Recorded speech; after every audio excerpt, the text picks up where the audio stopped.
Fabrica Cimetière Noire. Suivez attentivement Marina Nzebo.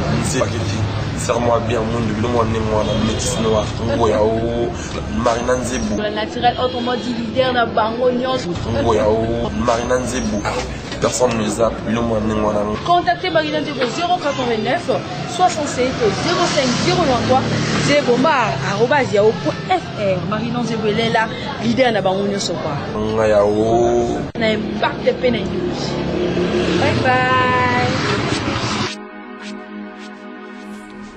Esengo eza ebele sika no sobozali na bandaku na bino babi TV moko bato ebele botondi bovandi botala téléphone moko botala bino bino sobotala biso de partout à partir du monde entier bo s'abonner ebele na site na bino na compte no YouTube Marina Nzebo TV Marina Nzebo TV les numéros eza affiché le numéro na biso bobengi biso bozwa contact na biso pito bosolola car ndenge botozana na plusieurs ya ko informer bino tozana ko la bino ba information de partout surtout ya Congo central est-ce que plutôt enregistrera mingi ba émission na biso mbote na ba ya biso bon ba la capsule de partout à partir il y a France na bosani yote comme on va tout le monde dans l'ombre de Bombi mais tout petit mot belé à partir Afrique du Sud Junior Malonda partout il y a Belgique merci na Kevin Nganga merci na bienvenue Nganga bino vous partager ma vidéo na biso merci à ma maman chérie maman Mathilda depuis Belgique merci na bino ba les abonnés nous vous abonner na site na biso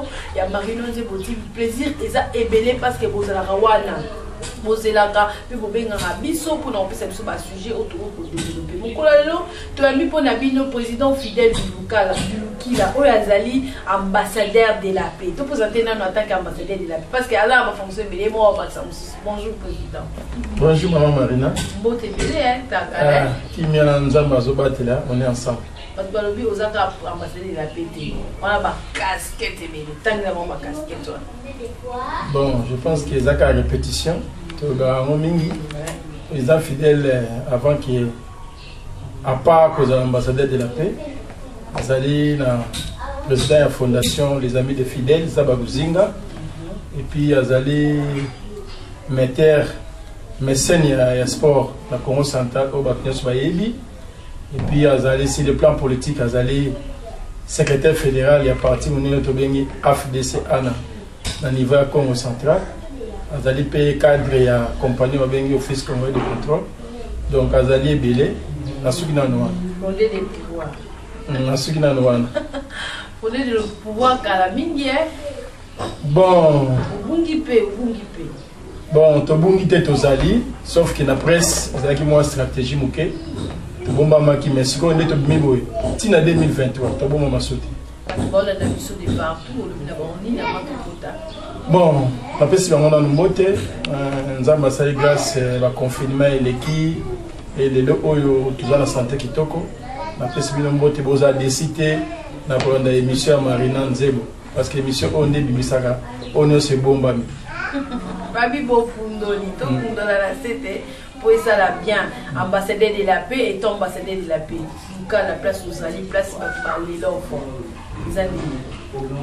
Bon, Lukala, selon les informations à ma possession, la situation est un peu calme. Et les cas qui me collent, les cas qui moi, ma réclamation, mais la situation est calme. Dernièrement, j'étais avec le numéro 1 sécurité à Lukala, avec le président fidèle, la situation est calme, mais ils ont maîtrisé. Bien que les égarés, ils ont raté, les têtes brûlées, ils ont raté, mais en général, la situation est calme. La situation est calme présentement aux Arabes à Lukala. Comment on mipé ça à Lukala, Matadi, où ça a bon, c'est pour des raisons de service. Hein. Le président fidèle Azarek Nabino du 1er janvier au 31 décembre.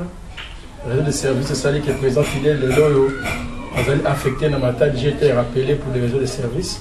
Mais je m'organise, hein, dans Lukala, les base, les Sika Otan Sunzam pour Abomisaki. Pour que na koma o nazalelo na kokobo sana ngote je m'organise pour que ba week-end chaque 2 semaines ayaka vendredi après les boulots vendredi samedi dimanche lundi na zonga donc ils a qu'après matin pour organiser temps nazala Lukala nazala mbana comme hier na utaki banzango na yaki na banzango na Lukala na banzango Nous avons Matadi pour des raisons de service. Nous avons mis de lundi à vendredi na Matadi, mais samedi, dimanche déjà, nous avons un mouvement. On a côté la bandeko oyo baza ba membre de la fondation, ba musubali ba membre de la parti MDD, pe ba connaissance nyonso. Dans la Kabango, le local est depuis le système sur facturation à Batou Yasnel. Étant ambassadeur de la paix, parce que base dans le fief de l'octorat nous basons au point sur facturation sur facturation. Pour un problème, on est pour ne pas. Bon, il faut qu'on ait la procédure. Ce qui il y a mécontentement au niveau des clients, procédure les actes. Procédure les années, il faudrait que la structure, la structure de la société civile, comme nous les ambassadeurs de la paix, il faudrait que nous vers entreprise ou nationale de régie des eaux, autour dans les pourquoi. Parce que comment expliquer Moutali numéro 1, facture 30 000, numéro 2, facture 100 000. C'est-à-dire il y a un problème. Tu peux savoir faute dans la régie des eaux de la nationalité, surtout toi dans la régie des eaux. La régie des eaux, ça va compter. Est-ce que compteur n'a eu? Ils ont bien, et quand on a bien, est-ce que tu as autre côté, ça va dans la douche? Bah, fouille tes alités. Donc, par paramètre, nous sommes réunis, il faut d'abord vérifier. Combien de techniciens à la régie des eaux, bah, vérifier. Si on va trouver qu'il n'y a pas de fuite, mais si facturation est allée, il faut voir aussi la consommation. Parce que la régie des eaux, il y a des techniciens, il y a un index. Va prélever l'index le 1er janvier, le 31 janvier. Index est indiqué consommation mensuelle. Mais son consommation est normale. Pratiquement, facture peut faire la normale. Parce que, il y a un pourcentage de calculer, supposons, autant de mètres cubes, ils ont 100 francs. Si vous consommez 10 mètres cubes, on fout un montant. Mais si réellement, ils allaient exagération à niveau, il y a la régie des eaux, c'est alors, dans l'organisation civile, il faut que les des marches ensemble de la société civile à distance, tu dois avoir un contact avec Bango, on régie des eaux. Et on est sur l'explication. Ce tout le monde qui est à niveau, il y a province, parce que selon dire, facture, ça la marassoit à Kinshasa ou bien à Matadi. Là maintenant, à notre niveau, il faut maintenant, pour ça, la réclamation de l'autorité provinciale. Parce que à niveau, il y a un local qui a une capacité, de force, on a diminué la facture. La démarche de Zanango, il faut dire que la population est calme.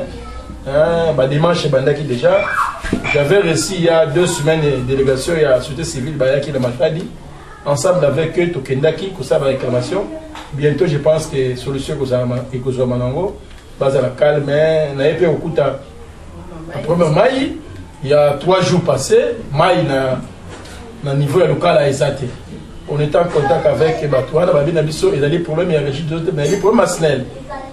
Donc, Singaoui qui a alimenté, là où il y a la production de l'eau, il y avait un problème, il y a fuite, bien câble ou zikaki. Il y a en plein chantier, espérons avant la fin de la journée, il va résoudre des problèmes pour que moi-même qui vous parle de l'eau, la seconde il ma boule. Pourquoi? Parce que maïs est la guité. Mais bientôt, je pense qu'avant la fin de la journée, il va promettre qui va ça là déjà. Vous allez essayer là et tout voilà, la population va s'agiter dans le thé. Moi, je suis l'ambassadeur de la paix. Je leur demande un peu de patience. Dans un bref délai, on va trouver une solution. Dans un bref délai, vous s'abonnez et vous dans ma boutique. Dans un bref délai, vous avez solution. Ambassadeur de la paix. Babi aye na ba solution, soit ba solution. Centenaire ya local. Si Montéry de local est ici centenaire. Mais des silence radio. Oui, nous allons passer de la paix, oui, silence radio. Et eux, nous allons mater. Faites et ça, la mine à Kinshasa. Étant ambassadeur de la paix, centenaire. Bon, vraiment, ça nous a surpris. Nous, vraiment, on attendait l'invitation. Parce que tu as un contact avec quelques membres, il y a cadre, il y a Silou. On nous a promis que l'invitation est là, dans la structure. Mais nous avons été surpris d'apprendre que tout est ça à Kinshasa. Bon, c'est une entreprise où ils ont un comité de gestion. Tant que sous le comité de gestion, c'est décidé que ça va à Kinshasa, et puis le pourquoi. to condamné ka bango directement mais bango va yebile pourquoi parce que notre souhait était que comme l'exploitation ils allaient na lokala awa hein ba fait wana pe lingoza la malamu mingi esala ma awa mais to dit que ça na Kinshasa est-ce que notabilité ya local bakende kuna je sais pas parce que nous les ambassadeurs de la paix société civile on n'était pas informés dans la société civile balobi que bayoki ka ça na Kinshasa vraiment ils a gestion na bango biso ko na gestion ya sécurité mais souhait la population locale to linga ki moi fait wana zala ça allait profiter na biso nyonso to solana ba autorité wana te biso bango ba besoin parce que nous on pensait comme tu aussi 100 ans dans l'entreprise d'industrielle Silou, on devait quand même avoir l'amélioration dans vécu la population Banzela. J'ai visité avant-hier, il y a une route, il y a un côté marché, moi pour rembler, mais ça ne suffisait pas. Vraiment, on voulait qu'il y ait ça la plus, mais on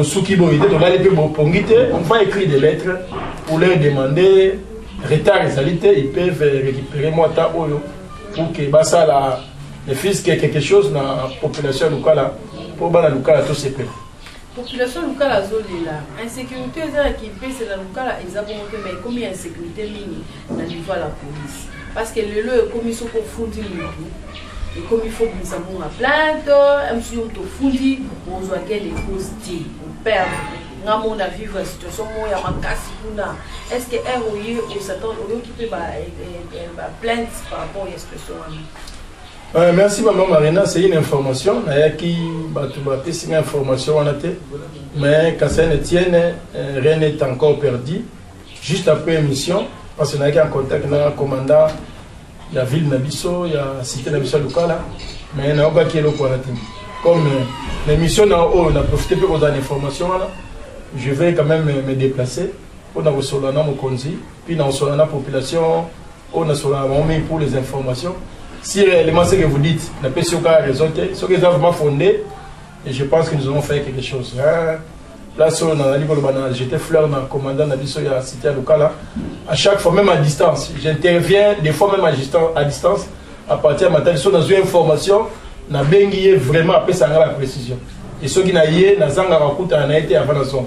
Donc, juste après l'émission, donc, on a vérifié l'information. Si réellement ils ont fondé, on va trouver une solution pour que le peuple ait meurtri, le peuple ait souffert.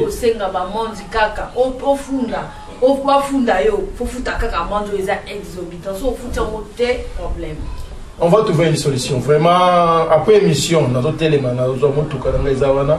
Nous avons commandé place à Zali. Tout le monde peut échanger afin qu'on trouve une solution. Président Zabakusinga, ils ont bien.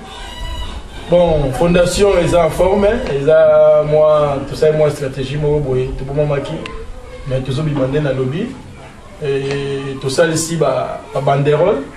On a qui n'ango maintenant, à Tchamote. C'est ça, banderole, pour nous voir que fondation, ils ont existé. Ils ont toujours un mouvement, il y a un contact. Vous avez l'allié. Et là, le président Erazune a été à la découragée bien à Nazuna Raté non, Kozwa wana, Oyoruba wana, Kozwa te, O Kozwa. Ils ont même permis à quelqu'un. Moi, il faut oser. C'était une première, toujours expérience, il y a élection. J'espère que prochainement, ils ont malade parce que tout le monde c'est normal, moi, pour les mots, moi, dans l'examen d'état suite. On s'est platé. Moi, passe aux alamais après. Et là, on est manqué qui, dans mathématiques, dans le qui bien été fait dans le Kamutumoko, a eu mathématiques, professeur mathématiques. Après, ça va se marier. Les télévisions, donc il y a un peu de Mikolo. Le Mikolo, il y a président Sénat, Modeste Bahati, encouragé les bisous, les mbaté, en 2023 aussi. Donc, il y a moi, tous les invités, tous allez toujours. Donc, après, c'est nous. Sunga Gibiso, na moi, il y a mon koto, il fallait ça là-bas. Parce que mon territoire, Maman Marina, la Congo centrale, les territoires, ils ont mené sur la campagne dans Banzangou, au la paiement. Il y a ma coin bientôt. Comment il était? Faut que tu aies sous Moutuka, pour éviter chaque accident. Moutuka et Balukaki, ma coin, monsieur Bandoz, est-ce que comment quitter? Il y a un salaire qui paye que mon échec, mais prochainement, je pense que tu remettre toutes les batteries en marche pour que les règles, tout ça qui en 2018, ils ont sauté. Reculer pour mieux sauter, mais ça va bien. Merci d'avoir fait une bonne réalisation sur le lot. Merci d'avoir abonné sur Marino Nzebo TV. Merci d'avoir s'abonner à la compte Facebook, vous s'abonner à la page de Marino Nzebo. On appelle les amis de Marino Nzebo TV. Au côté, au numéro, comme un WhatsApp, préoccupation na yo to ya bango mobimba numéro est affiché na ba écran et numéro na biso. Merci na yo roli wakala ba mwana mukia solo. Merci na yo Bosinganga depuis Kinshasa. Merci na nous pour partager la vidéo pe bo emaka et ça va biso bien. Vous commentez pe ça va bien et ça va bien makasi. Tout qui est na kati ya vie province ya Congo central, iska pe ba siège institution les amis. Surtout plutôt ça critique par rapport à province na depuis ce que nous critiquons.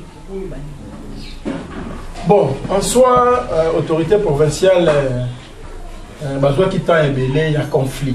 Besoin qui t'a embellé entre les gouverneurs. Non, la gestion, dans ceux qui papa ne m'a pas besoin de canadiens, il n'y a pas d'empathie. Donc il y a un peu l'Assemblée provinciale, vous avez dirigé dans mon colon abisso, papa Matoussi là. Na autorité provinciale, nous avons gouverneur Matubwana, Bazaki Nabitumba. Bitumba, c'est presque 2 ans. Tu perds de 2 ans quand il y a la guerre na bango.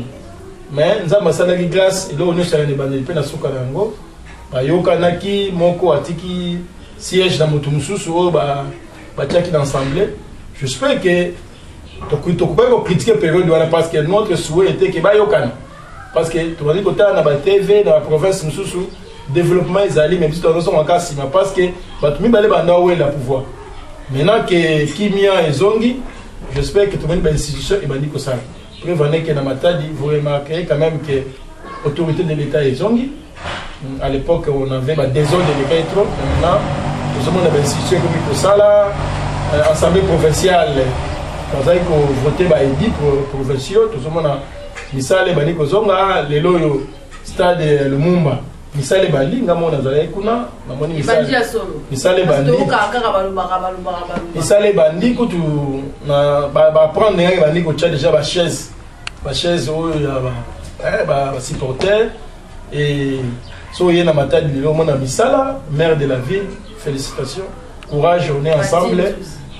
Maître Patinzo ndeko na biso collègue de biso OCC parce que ali moko ya biso OCC ali ko sala misala so ke na matadi OK au bon éclairage public. Donc voilà les alliés efforts, il y a un gouvernement provincial, un économiste à tout bas de bois dans le gouverneur, en tout cas c'est pas moyen. De occuper na bon makuna misale les alliés, route ya tchela, na occuper bali ko sala, sur la zone je pense la semaine prochaine dans aucun des côtés on a passé. Tu as dit ambassadeur à local à ya matadi kakate, mais tous alliés à RDC, to ya nation. Nous sommes des ambassadeurs universels. Quand nous parlons de l'universel, nous voyons l'universel, l'univers dont Moukili mobile. Donc voilà, critique, il y a un gars qui n'a pas apporté à l'époque, mais pour le moment, moi, je sais que ça. Donc c'est ma caga que le gouvernement provincial, l'ensemble provincial, va continuer à faire tout le monde, voilà, on peut apporter comme. Est-ce que c'est déjà vraiment prioritaire? Bon, la partie aux aliments prioritaires, ce sont des routes. Zélande, elle n'est pas Zélande, et pour ça, là, Babiloko oh ba maman na biso basali na bakati ya moka et ya côté. Donc c'est vraiment dans les projets à gouvernement provincial, nous ne sommes pas dans le comité à assemblée provinciale ou bien il y a gouvernement provincial, mais notre souhait parce que les députés na biso ya AFDCA sur le Rana Bango ba ministre provincial puis ya biso bazali et tout dans la assemblée ou réunion à niveau ya ville à Matadi. Donc ça va doléance na biso. Bon, c'est à eux qui gèrent la province, mais Misala vraiment est bandit. Et bandit n'a pas de domaine belé.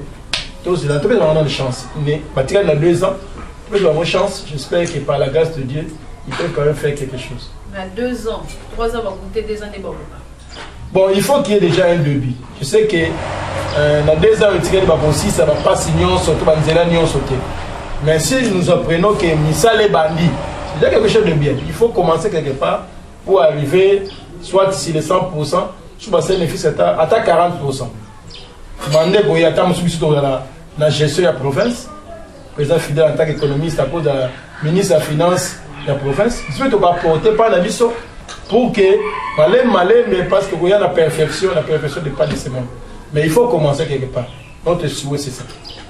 Il faut commencer quelque part. Relation à yo, n'a pas député après ce balbima dans le local des Indiens. Bon, nous sommes en étroite collaboration. Preuve en est qu'il y a un mois passé, j'ai été appelé par l'honorable Mboukou à Bengaïnga, à Longaï Matadi, Nayaki, pour un appel. Il y a des choses autres sur là, je pense, c'est les cas de la presse, au Balandaï, qui nous ont parlé des locales. Local en particulier de la jeunesse. On a senti que le football, on ne parlait que des sports rois, il a livré vraiment dans le local. Et l'honorable Mboukou m'a appelé. Ceux qui ont une collaboration, je pense qu'ils ne pouvaient pas venir. À Bengakinga, Nayaki, et on a trouvé une solution. Par la grâce de Dieu, l'année prochaine, pour nous autres, c'est l'équipe de Moussou Local. Deux, ceux qui m'ont côté, nous allons ensemble dans Bango. Et tu as un député professionnel, Blaise Miaroumba, tu as gagné dans ma tête parce que c'est le dernier temps où résidé dans ma tête. Tu as gagné pas plus que hier, avant-hier, pardon, le samedi. Tu as gagné à Kinshasa. Tu as gagné, moi, appel, moi, autorité morale. Tu sais que tu sais qu'on a fait une intervention. L'autorité morale a bien respect l'autorité morale. Tu sais que moi, problème, ils ont concerné partie de Nabiso, mais il fallait apport à Montignos. On a l'occasion de se retrouver à Kinshasa et les Konanga, Blaise Miaoumba, Payaki, ensemble, pour dire qu'il y a un de nous qui a arrêté à niveau de la police spéciale. Mais ensemble, tout le pour et nous avons ça qui libéré. Donc, on était ensemble, tout le monde place Moko, on a bombé pour un hôtel, la publicité et le jour suivant, on a la zone qui est article j'espère soit dans la zone. Pour tout le bel sport, Union Sport, aux équipes président, il a choisi des moments qui ont eu quelqu'un qui est non, Union.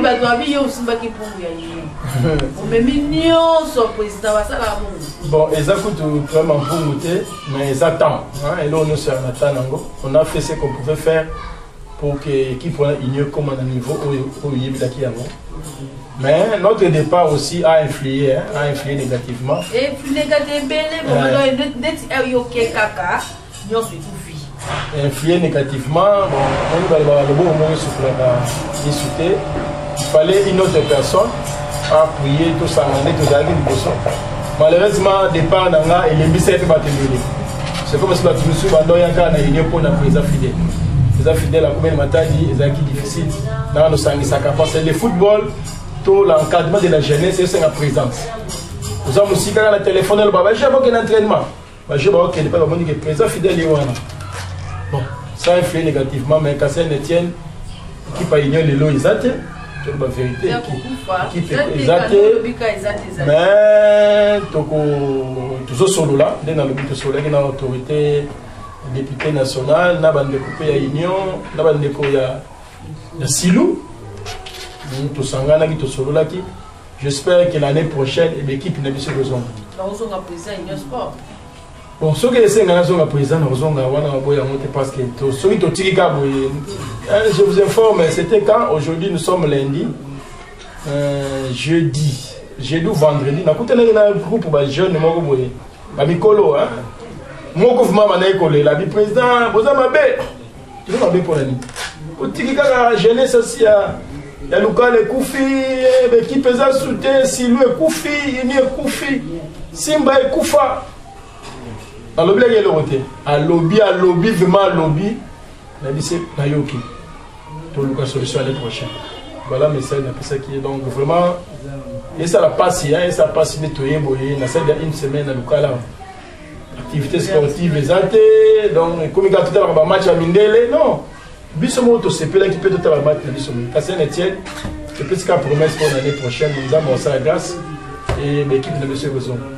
Nous avons ça la grâce, l'équipe Zonga, depuis que le président est assemblé, il y a Sénat, abandon le comme président.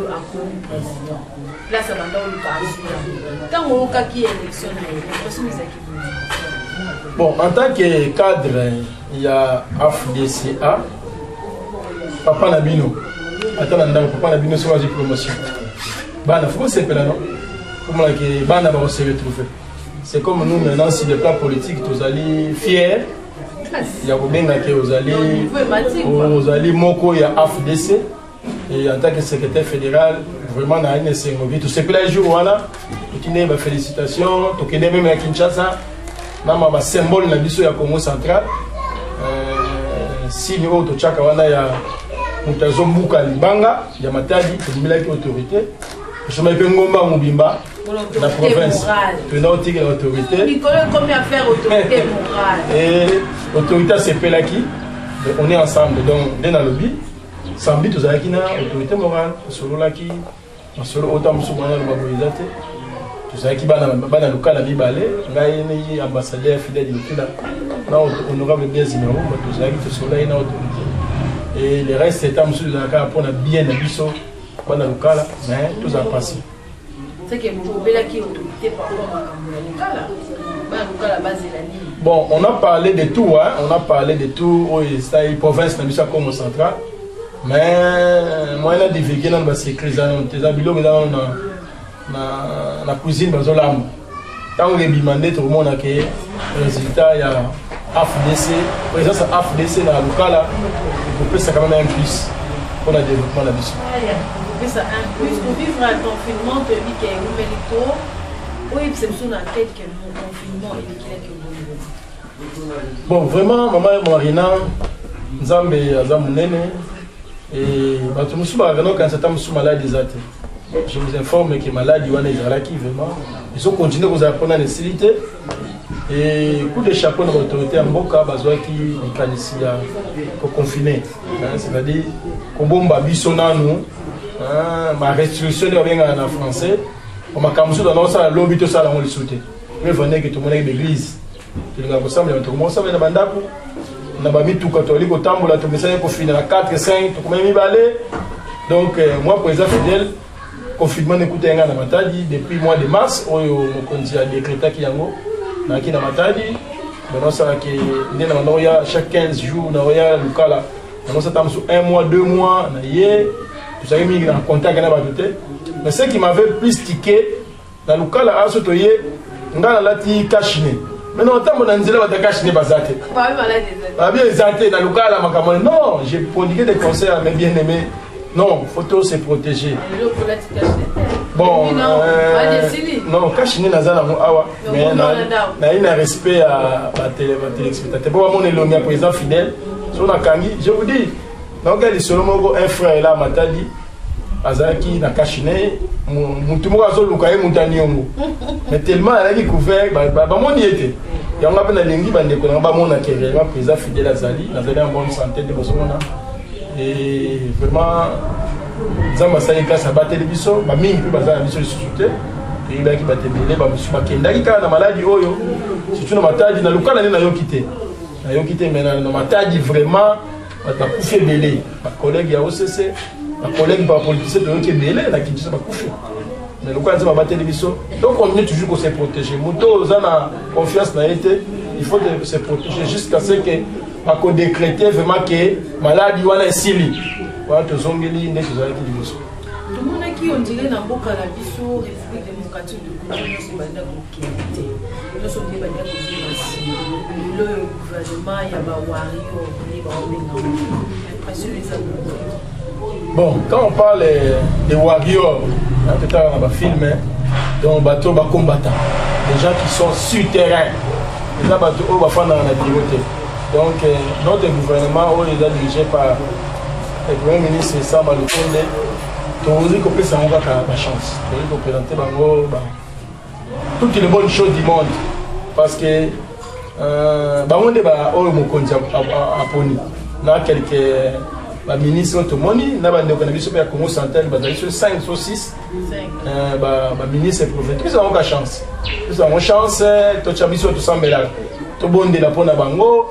Biso bato oyo tozali na parcelle à pouvoir na structure union sozali ozali directeur généraux na entreprise X ozali inspecteur na DGDA na na OCC, na Silou, aux alliés maire de la ville, aux alliés administrateurs du territoire, aux alliés chefs de la cité, les bisous locales, tout contribuer pour que... la ville?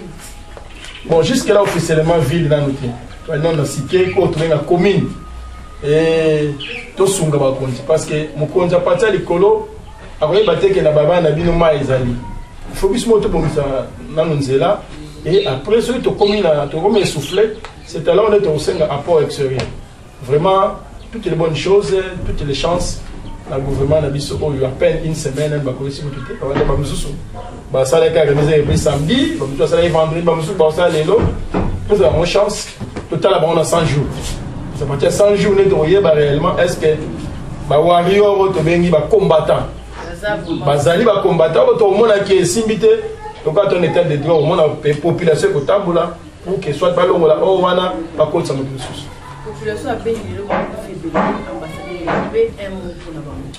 Vraiment ça fait mal hein, ça fait mal dans côté dans les réseaux sociaux. Chaque jour, il y a le sang d'un Congolais qui coule. Maman, ils ont ça la passe, ils ont ça la SMOT. Quand ça ne tient, le gouvernement, Antoine Kozela, les warriors, les combattants, et nous avons suivi dernièrement le chef de l'État, Alobaki. Ce n'est pas parce qu'il ne dit pas des mots qu'il y a eu ma camisole. J'ai même appris ce matin dans les réseaux sociaux et la Tindi va combattre pour nous. Les soldats solo dans l'Est, dans un bref délai, je pense qu'il faut trouver une solution. Ça faisait mal, tout allait compatir dans malheur, tout à la TV. Moi, je suis allé comme la ma belle. Hop, maman, ça coupe. Il y a des que maman coupe, mais ça m'a fait très mal, mais quand ça ne tient, Dieu l'a permis. Et le gouvernement a dit ça, je pense cette fois-ci, nous avons un souci matin, on a soutien. Otoali musika na wali pembeni pour que vraiment cette histoire est si là vraiment pour continuer à tirer des tirs pour pouvoir me connaître vraiment ils ont madame minute pour tout clôturer le lot bazo le la phénomène ram oui bisa bato pour y bele ba comprendre le design bon premier bon moi personnellement le téléphone na 8 mois grâce wana to bien grâce ou chance il y a bakata ngaité mais na yoki population azole la pona ba selon ba information à notre possession les alliés impôt au to aller ko futa indirectement à partir ba unité de l'élection. Donc je sais pas est-ce que ba maison cellulaire ba leki na TV pour nous expliquer biso ngala réalité mais na wuti Kinshasa bazole la na éviter na lukala ba tozole la mingité mais na Kinshasa bazole la vraiment wana ya ram wana mais l'autorité mboka ndete le gouvernement côté ministre est entré dans le domaine de la communication notre frère Patrick Mouyaya je pense qu'il a trouvé solution parce que trop c'est trop on risque un jour tout le monde la population ne soit bon va utiliser sur les réseaux cellulaires donc ce qui journée moko to sombi unité l'entreprise wana on a un problème bakoka. Donc voilà, tout ça va calmer. Calmer, il y a une solution. Pour aussi ça, autonomité, en quelques mots. Bon, en quelques mots, on a dit que le Bandeko ça, biso confiance. Président fidèle à Zali. Parce que le président bureau, ils ont fermé, ils ont mis dans la société.